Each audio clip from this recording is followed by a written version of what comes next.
With so many shakeups in the meta, here's the definitive tier list for supports right now, in the Bunker Brawl meta, spearheaded by some pretty wild changes in the patch notes. This tier list is all about which heroes are the best for climbing up to GM and even further, no matter what rank you are. If you want to get more value out of these heroes, no matter where they are on the tier list, you should look in the description below for a GameLeap membership. There's tons of resources and tools to help you grind and rise up in rank, no matter what role you are or what hero you specialize in. I'll be looking over what makes a character good and how you can get value out of them in the tier list. So if you're interested in improving further, check out that link. Let's get started with the lowest tier. And unfortunately, Moira is alone at the bottom. Now the good thing is that Moira is still a pretty good hero, especially if you're looking to climb lower ranks quickly. Lots of Genjis and Tracers and dive tanks in low elo go very fast and jump in to kill backline as soon as they see them. No thinking whatsoever. Maps like Dorado and Ilios have high grounds and flank routes that makes it really easy to kill supports, usually forcing you to swap since your team can't stop them from wiping you out every fight. Moira is always going to be a good change when this happens, so use her when you really can't rely on your team,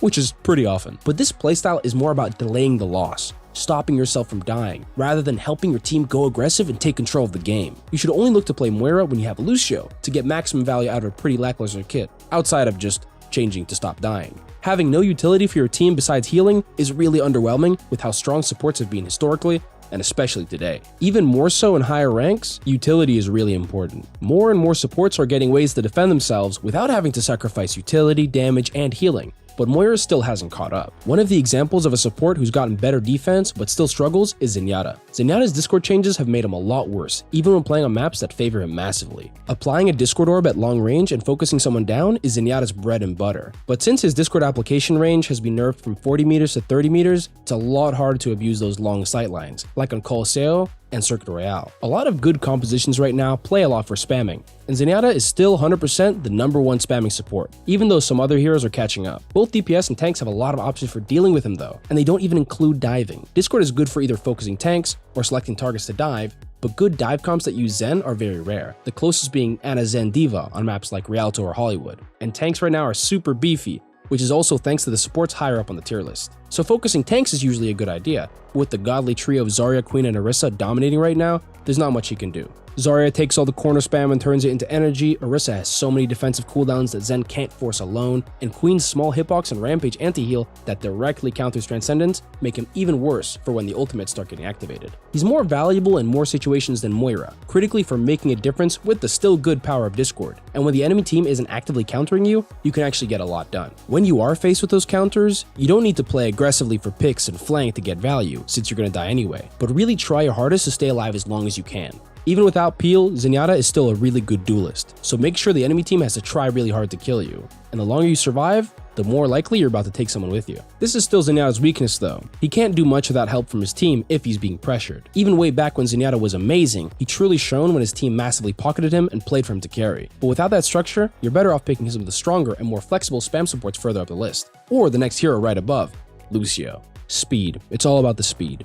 Lucio isn't lower on the list because of his tried and true utility, his speed, his peel, his area of effect healing, and a top tier ultimate that counters almost every other in the game. But he still needs to be played in close range brawl comps to be a better choice than the other supports. Speed boost still helps teams that aren't always pushing in. It's good to kite and escape ultimates like Blizzard and Terra Surge, but when you play against an iron steadfast front line, it's a lot harder to push past them. It's best to play aggressively on flanks every so often, looking for boops or even distraction when you face teams like this. But just like the worst heroes on this list, there's a better option. He's still the best option on close range brawl maps as a second support, pushing past corners fast and decisively. The second hero in this tier is Mercy, who kind of needs no explanation. I'll give one anyway. Her mobility and beam are still super easy to master even for non-support players. She's vulnerable to Sombra's hack, but that's really it. With good positioning and early fight damage boosting, you'll be way more difficult to pin down. And in spam comps, Mercy can always resurrect any allies getting picked first, which is pretty invaluable since the team that gets the first pick wins the fight at a super high rate, almost 70% of the time. Stabilizing that disadvantage with just a cooldown isn't possible for any other hero. Only other ultimates can compete. She still needs a high damage DPS to pocket to become more than a heal bot, so look for whoever you can damage boost. Sometimes your tank and other support can benefit from the extra poke damage to build their ultimate, so if you don't have Sojourn, Ashe, Echo, or any other long-range DPS that hunt for picks, they're your next best bet. Now we're getting into the really strong characters, and the second best in B tier is Kiriko.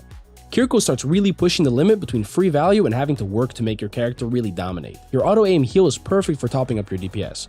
And when you yourself are under pressure, you have two abilities to survive: swiftly stepping away or protecting yourself with your Suzu. Kiriko has more upsides than downsides. She's a really good all-rounder with decent poke, decent and consistent healing, mobility and peeling with invincibility, and her ultimate is packed with crazy buffs for you and your team. She's almost as good as the other top supports, which is only really because they're either more well-rounded, with stronger poke, stronger heal, equal mobility, or simply do one job really well. Kiriko is still a great pick for climbing in any rank. Just remember that you'll need to hit headshots as often as possible to really unlock your maximum potential, and that's not always possible into certain comps with shields or damage absorption. You're always at your best when you can flank and deal early damage without being too far from your team, so not all maps are favorable. But even as the weakest all-rounder support, she's still a great pickup, particularly when there's a lot of status effects to be cleansed. Whole team getting anti-nated every fight, Sombra hacking and deleting your teammates, a simple press of a button helps make up for that disadvantage. Since there are 2 supports per team, as long as you pair Kiriko with the next half of heroes, you'll have a lot of options to deal with any situation. Not as flexible as Kiriko,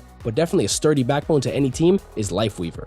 After all his buffs and changes, you can finally play him without trolling, and even better, by pumping out massive amounts of heals and living forever. Lifeweaver's damage is still too low to weave naturally into your gameplay. You'll want to focus primarily on healing, since his range and consistency are super high right now. And even if you get dived or dueled, save the thorns until the very last moment, since you still have your platform and dash to escape and keep supporting your team. When you can, throw in some thorns across the map, but there are few DPS characters and even fewer tanks that you can outdamage, even when playing your best. Despite the extra shield HP, your hitbox is simply too big. Not tank-sized, but just big enough to allow characters like Genji and Tracer to deal maximum damage whenever they fight you. Their spread is really important for who they can kill, and Lifeweaver is a massive victim. Skinnier characters like Kiriko don't take as much damage because of their smaller hitbox, so focus on escaping up and out. But just healing isn't going to win you every game. How can you make the difference as Lifeweaver without considering his ultimate? Most ultimates are strong in their own way anyway. Not only does Lifeweaver have great consistent heals that lower ranks will struggle to keep up with, but his pedal platform and life grip are great for aggressive and defensive plays. Your life grip is best used defensively, most often on your tank. The same goes for your pedal platform against the #1 victims, the Graviton and Terra Surge. There are so many options for your pedal platform and even more crazy wacky things you can do with life grip. Pulling your Blossoming Reaper through the enemy team or lifting your Deadeye up high in the sky are 2 great options. As long as you experiment on getting creative with your utility while spam healing your entire team and using your Tree of Life often,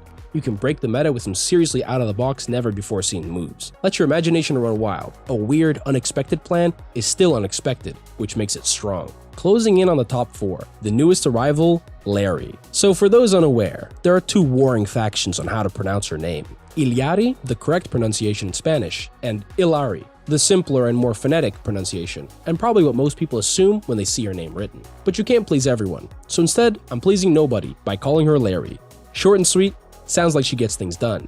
And she does. Her healing and damage values are off the charts. For what she loses in utility, she makes up for in raw, consistent output. Even though her utility can't be used aggressively, her boop really is best for defending yourself. She has poke heal with her turret and burst heal with her secondary fire laser. And both those types of healing on one hero readily available at the same time, pretty powerful. She still lacks the extra super overpowered playmaking cooldown, like Lucio's Amp It Up or Kiriko's Cleanse. But with an armed nuclear device on her Q key, she's got a big say in winning or losing. The only real drawback that makes her not the best in every situation is that you need to be able to deal a seriously ridiculous amount of damage to make up for her low utility. She can't save her allies besides healing them, even though her laser can heal a nutty 360 consistent healing over 3 seconds. Even though her ultimate is aggressive, she can't buff her allies to push in. So make sure if you want to rise up with Larry in any elo, to focus on clicking heads. Anybody you can hit. Tanks, supports, DPS, anybody in your sights. In order to manage your healing as well, she is a support after all, just make sure to do the smart thing and reposition your pylon often so that it follows your team's tempo.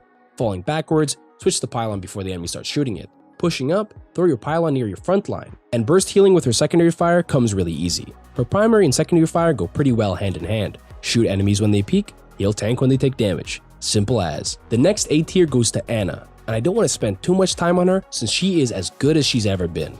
Anti-Nade and Sleep have been strong since her release, and Nano Boost is the ultimate ally buff to turn the tide of the game. She can play super fast with nades off cooldown and can even throw in really fat amounts of damage when unfocused, and her Nano and Biotic Nade can be used slow and defensively to keep your team in the fight. As for her counters, the only real counter to an Ana is a good team that can focus her. Otherwise, it's up to you to hit your heals and use your abilities smartly. Just the way you use your nades will be enough to win or lose your games. Most supports are good at keeping Ana alive too, so with a half-decent support partner, you'll be unstoppable.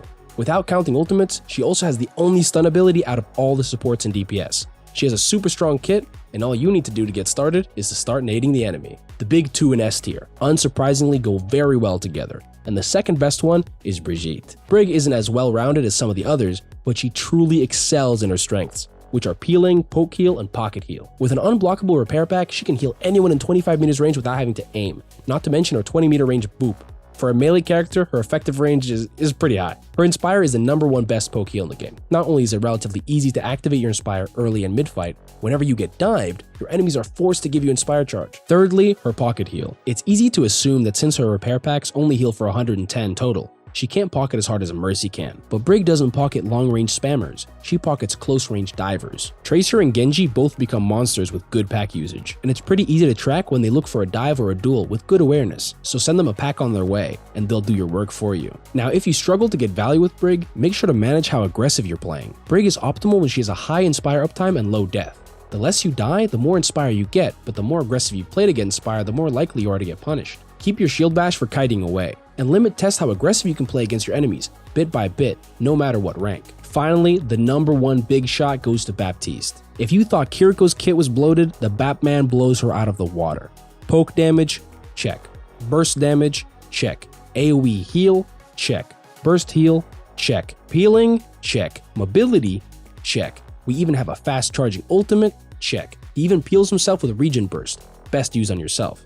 Check. Bap takes a massive amount of effort to kill, and in the meantime, he can slip in healing shots to his team, deal critical headshot damage to anyone dueling him, and even despite his medium-sized hitbox, has a very smooth strafing animation. Not all heroes have this, and it makes it difficult to read which direction you're moving in when you start 80-80 spamming. Not too fast, not too slow, but just right makes him a menace to deal with. Bap is so strong right now that not only did his nerf basically do nothing to his overall kit, but taking away a single ability, his exo boosts, even his ultimate, would still leave him a very good hero. And that's pretty crazy to think about. That's it for all the support heroes. Let me know in the comments what you think, and I'll see you next time. Make sure to take a look in the description below to get signed up for a GameLeap membership. If you want to get more value out of these heroes, no matter where they are on the tier list, you should look in the description below for a GameLeap membership. There's tons of resources and tools to help you grind and rise up in rank, no matter what role you are or what hero you specialize in. So if you're interested in improving further, check out that link.